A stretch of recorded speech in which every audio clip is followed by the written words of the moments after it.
Hey guys, welcome back to the channel. Been getting a lot of questions about, hey, where's your 2000 Camaro, aka Mayweather? We ain't seen that car since early October. We ain't seen you driving it around. We ain't seen it on the strip. Um, you know, we haven't seen you post anything about that car, and you guys are correct. Um, we had some little mechanical failures with that car. Um, wasn't built related. It was actually part failure. But we're going to get into that, and we're going to give you a little update on the car. Car's still here. Car's not going anywhere. The one car I've owned out of many that I haven't once thought about getting rid of this car. So, without further ado, we're going to give you a little tour. It's getting late outside, but I wanted to do this video because a lot of people have been asking about this car, where this car is, and why haven't we seen it. So, here we go. So, guys, it's still here. This is the Camaro. Give you a little walk around of it. Sitting on billet specialties, 15 by 4s in the front, 15 by 10s in the rear. Got a brand new set of Mickey Thompson SS Streets on it. Mickey Thompson front runners also on the front. Z28 car. Car has always been tuned by Powerhouse. Give Lance Saddleback a shout in Grifton, North Carolina. Powerhouse Performance, 524-0950 on the screen. And we'll give you a little inside tour of the car.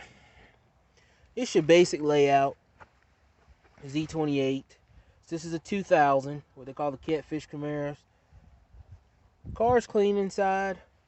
Little additions I did to this car since I had it was I changed the shifter.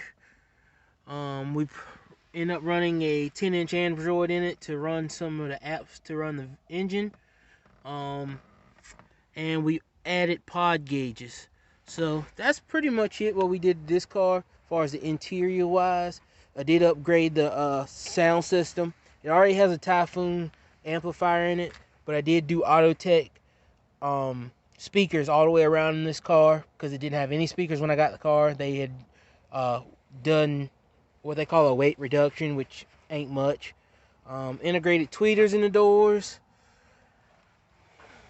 But that's pretty much it for the inside.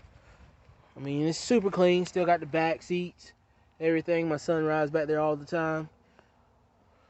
So, we're going to need the hood, and I will let you know what we got going on here. Voila, it's a part. And like I said, we had some part failure. When I tamed this car, it was making a very, very bad tapping noise. So, we thought it was lifters. I pulled the heads out inside the car. It's not as bad as people think on the F-body to get the heads out. I did it all in the car. Pulled the heads out, put a new set of lifters in it. Was a no-go. Noise got worse. Come to find out, the motor was losing oil pressure.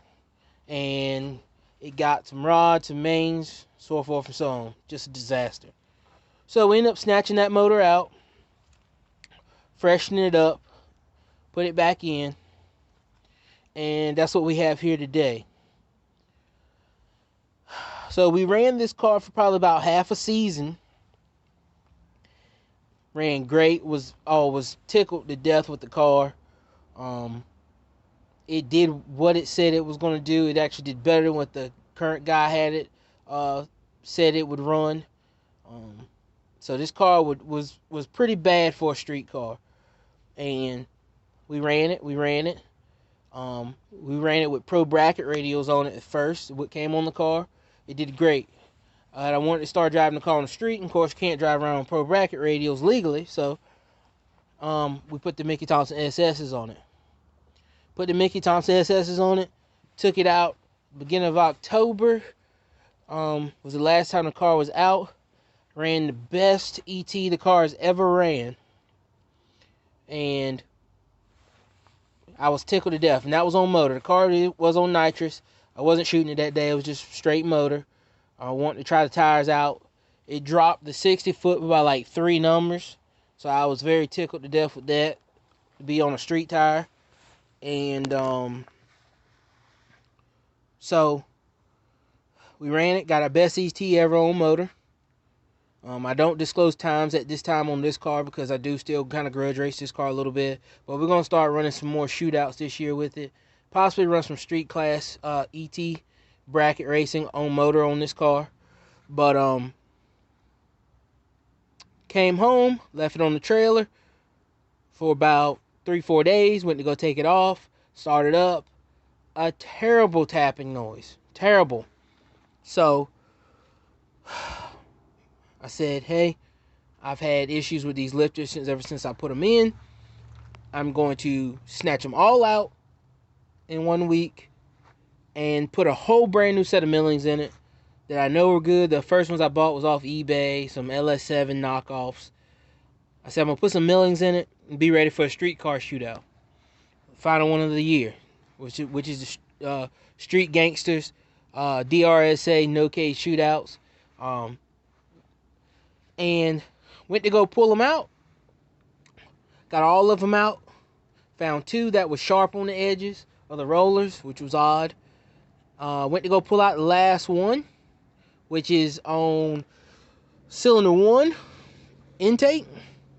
Couldn't pull it out through the top. And mind you, on the LS, if you're not familiar with it, you have to pull the heads off to get the lifters out. So already a job in itself. So what we did was I pulled it out. I pulled all of them out except for this one. Couldn't not get it out. Would not come out through the top. So that led me to believe this was the one that was making the tapping noise. Couldn't get it out.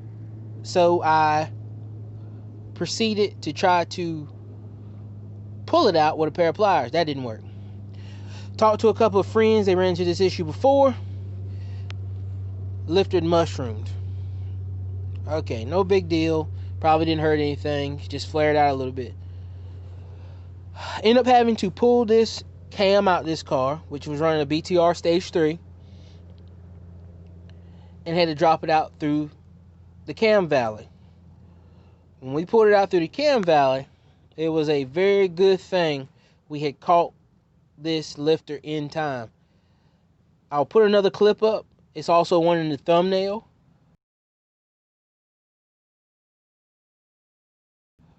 But this lifter was literally eating itself alive all the way to the point that you could see the needle bearings in the center of the roller, and they just wasn't big enough hole for them to come through. So I'm glad we caught that in time. But enough of that. We got all the new lifters in. We got the heads back on. All that. So I had no choice to put a new cam in the car. So why not go bigger? It beat the cam all to pieces. So we ended up going BTR Stage 4 in this car this time. I got plenty of stall for it. Plenty of motor for it. So we're going BTR Stage 4. I would have had the car back together if I hadn't owned switching intakes.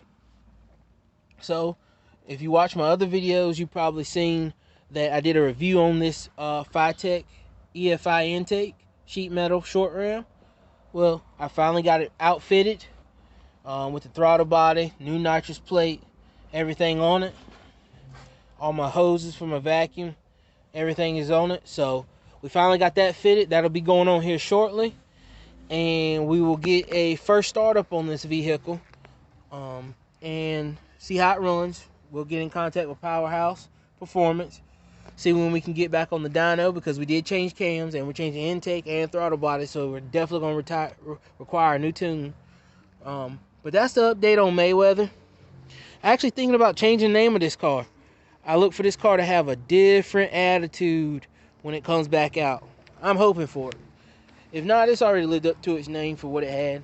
I was running the LS6 intake at first. Very happy with that. I ended up selling that to a guy in Maryland.